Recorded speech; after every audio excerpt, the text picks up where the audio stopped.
If you're anything like me, your head's probably spinning and you're trying to figure out which way is up and where to go because there is so much information out there that it is just confusing, simply. My name is Struzyna with the Gunderman Group at Keller Williams Luxury International. And today I wanted to bring forward some content, a video about how we got here. Like, what the heck is going on in this market? It doesn't feel normal. It doesn't feel predictable in the same way. And so I'm gonna do a two-part series. The first part, which is this video, is my analysis of how we got here through the pandemic and inflation and supply chain stuff. We'll touch on a few different things and then where I think we're going, and that'll be part two. So when that's up, I'll link to that up here. So when you get some value out of this, hit that like button and subscribe to the channel because I am going to continue to put out weekly content just like this, and you're not going to want to miss it. So without any further ado, let's do this. So how did we get here? An unprecedented seller's market, super low inventory, prices at all-time highs, equity spreads are huge right now, and interest rates are at historic lows, or at least have been darn close if they're not already. How did that happen, right? We entered into 2020 feeling somewhat skeptical, if you recall, about where the market was at that time. January and February, especially locally, were really, really low inventory months. In fact, there were as few as 7 houses, condos, townhouses, etc. on the market in the early part of January and February 2020 in Alameda. For contrast, typically you'd see somewhere between 40 to 50, sometimes it's over 60 units on the island itself. And Oakland was running at about half of their normal for sale units at the time. And then boom, pandemic happens. Everyone thinks that the world is gonna end, we're gonna crash. The stock market, the housing market, this is it. This is the thing that's gonna push it over the edge. And then it didn't. It actually did the exact opposite. It made everything go up and it was crazy. Like, how did that happen? So let's look at a couple of things. I've done a ton of other videos on this and I'll link to a few of them up here if you want those references on some data and some other analysis that I've done.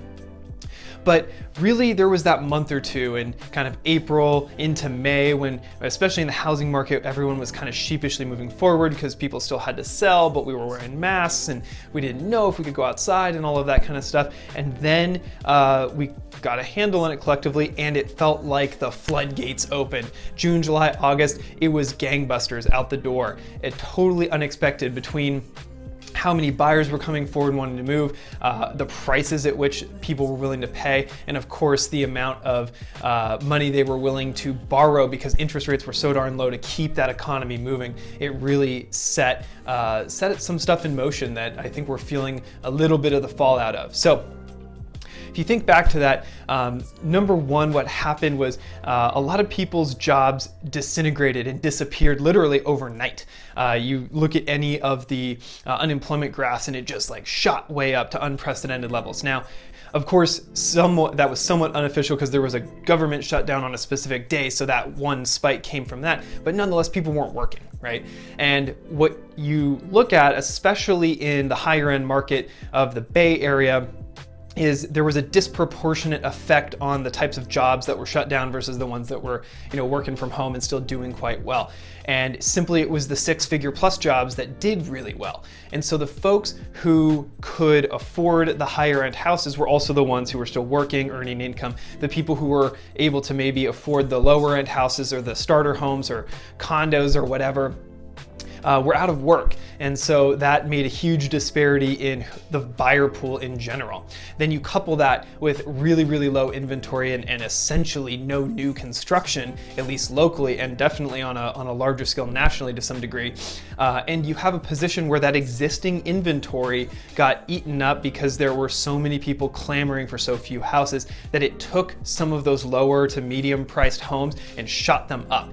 In fact, California hit an all new record median price of over just about $715,000 just earlier this year, which is higher than it's ever been by a long shot. And it's really, I think, due to the fact that the people who could afford those houses were the ones who also had a lot of money and they wanted to get a house. Now, I think that ultimately what we're looking at here from a market analysis standpoint is this concept of buyer fatigue. And this explains to me why we're in this position where everyone's kind of unsure about where the market is today, but also how we got here.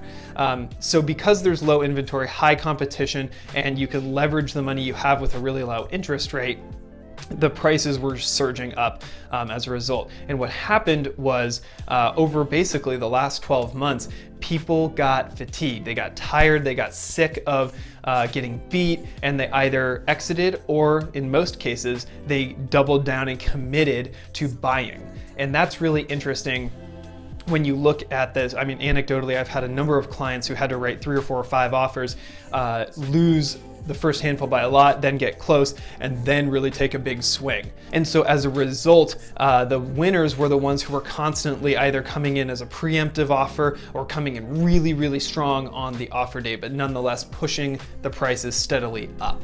And now we find ourselves in August of 2021. And traditionally, the market is always a little flatter here. Most people don't list before Labor Day in this market. And so as a result, you end up having a lot less inventory available, especially compared to July, because a lot of people come on after the 4th of July or after Labor Day. So you're kind of in this moment. And now is a point where you're also seeing national headlines around prices are beginning to fall a little bit or go flat.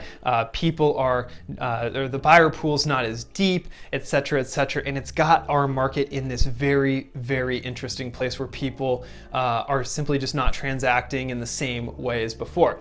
Now, I will say that the fact that the Delta variant news showed up and had a lot of people freaking out, plus locally we had fires and smoke in the air for a number of weeks, not as bad as last year, but still noticeable. And school started again in person, right? So the back to school routine, the fires, the travel, all of that stuff really distracted the buyer pool this year, I think, a lot more than in past years. But how we got here is there was a level of fatigue. There's a level of affordability that just people bump into. And we've been at or darn close to the historic high of affordability, meaning how much money you spend on your house versus how much you make in total, like is somewhere in that 50 to 55% range we've been sitting.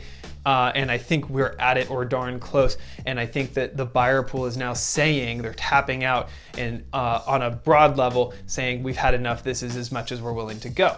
Plus, when you consider the uncertainty of the future of the market and where we're going to go, and with interest rates and inflation and all of that kind of stuff, that has put us in this position we're at today. So what does this all mean to you? If you're going to jump into the market now as a buyer is actually not a bad time. I can tell you personally, there is not as much competition as there used to be.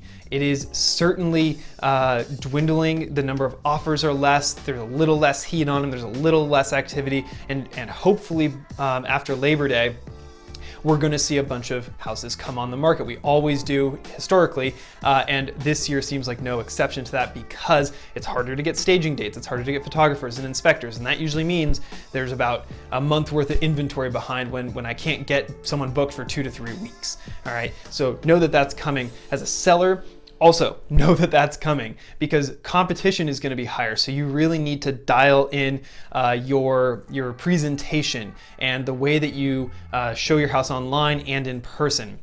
Because what I'm finding is the buyer pool is getting more discerning. When there's a little less competition, people start to lead with their head and start to really pick apart the nuances of a house and a neighborhood and this house versus that house and so forth and so on. So you really need to think very critically about what you're presenting to the world and how it's going to resonate relative to the competition that's out there.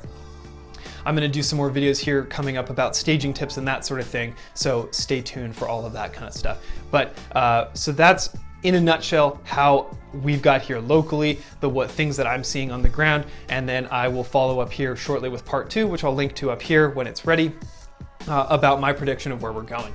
But until then, if you got some value out of this video, hit that like button and subscribe to the channel because I'm going to continue to put out weekly content. And you're really not going to want to miss part 2, so stay tuned for that. So this is Struzyna with the Gunderman Group signing off for now. See you on the next one.